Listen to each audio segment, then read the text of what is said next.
This is Mark Wildman of Wildman Athletica, and today we are going to talk about cool down movement, the pigeon pose. We should always cool down because when we create tension in our body, our muscles try to shorten. The heavier we lift or the more stressed we are, the more our muscles try to get short. At the end of every workout, we would like to reestablish length, or at the end of every workday. Doesn't matter what the work you do is, if you live in the modern world, you need to do these things. We start with extending the spine, flexing the spine, then we probably rotate the spine, then we do hips. You can alter the order of the hips and the spine depending on how much time you have that day and what's the most tight. We are going to get down any way we want, put a knee on the ground.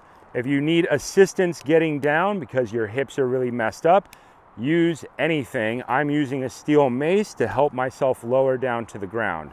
After that, not super necessary in the beginning. Take your hands, place them flat on the ground.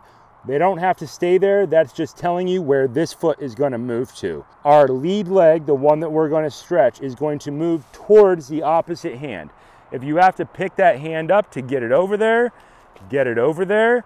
And from here, two hands towards the ground, we are going to start drifting our knee outward. Oh, spider. There we go. Drifting our knee outward. The goal is to get into this position, which should be generally a 90-degree angle from the body. It does not look like this in the beginning for most people. Most people are going to have their foot back and their knee forward, and that's going to be a lot of stretch. That's fine. If that's where you start, that's where you start. Once you get to this position, if it was in yoga, people would lift their arms up and do all kinds of other stuff.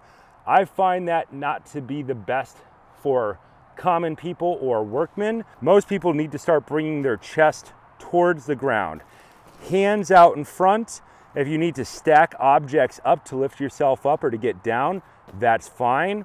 Take your elbows eventually, get them down towards the ground. I would like the line of the hip and the spine to be generally straight. When you want to make this stretch more extreme, there are a couple of things you could do. You can walk this foot up. Tends not to work super well. What works better is walking the back foot back to create more space. So take your back leg and try to push back further into the stretch to make this angle more extreme. This foot is the pivot point. Everything is pivoting around that. Get your elbows towards the ground. Try and bring your shoulder towards your hands as much as possible. If that range of motion isn't attainable for you, then you need to stack something up. Books, bricks, yoga blocks, doesn't matter. Find something that you can't crush and put your elbows on that. We would like to hold this stretch for somewhere between 1 and 4 minutes. The longer we hold it, the more likely it is to have an effect. In the beginning, people will not be able to get into the stretch and hold it for a long period of time. If you don't stretch a lot over the course of your life, people describe this as absolute hell, and that's probably fairly realistic. We are trying to get the muscles to start to expand and the muscle tissue to become pliable again. Pliable muscle tissue has great benefits. We are trying to build in ranges of movement that are useful in life in general. In the modern world, people sit down a lot, so their hip flexors are tight. That pulls on their psoas, that pulls their chest forward, that gives them into these postural deviations, and the muscles in the center low part of their back tend to freak out.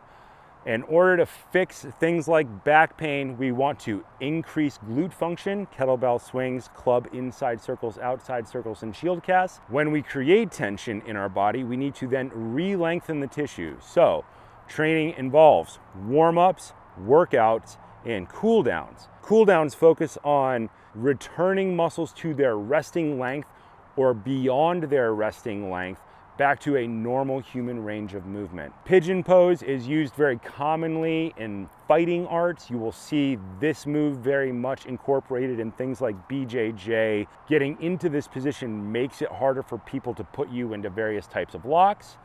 Also, this hip range of movement helps people not get hurt when they fall down. If your hips are really tight and you fall down for whatever reason, if your hip doesn't have mobility, then your body tries to get the mobility from somewhere else, and that's when people tend to get hurt and or break. That is a super generalization, but it is very true. Improving the mobility of your hips, your hip flexor, your glutes, the outside rotation of your legs drastically improves people's quality of life because it reduces pain, it decreases their likelihood of injury, and it's not super complicated. Let's run through this one more time. Starting from a kneeling position, walk your foot over, 2 hands towards the ground, get the leg down, drop the knee towards the ground. It does not have to go all the way there.